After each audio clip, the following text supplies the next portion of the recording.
नमस्कार, सत्यशोध न्यूज मध्ये आपले सर्वांचे स्वागत आहे। मिरज तालुक्यातील नरवाड येथे संत रोहिदास समाजाकडून दिनांक 10 फेब्रुवारी 2025 ते 12 फेब्रुवारी 2025 अखेर ज्ञानेश्वरी पारायण सोहळ्याचे आयोजन करण्यात आले होते। या निमित्त विविध कार्यक्रम पार पडले। हरिभक्त पारायणकार साळे महाराज, गोपाळाना वास्कर महाराज, भीमराव खटावकर महाराज यांनी अतिशय दर्जेदार कीर्तने यावेळी सादरी केली।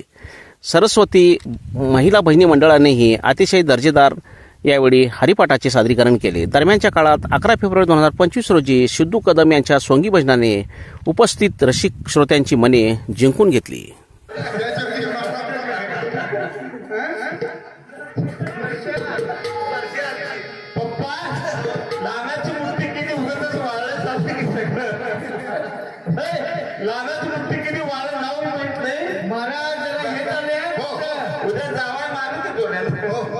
मला सांगा आरच्या आणि परची आरच्या आरची आरची काय अहो सैराट नुसता आता आलोय सैराट सर आम्ही दोघंच आहे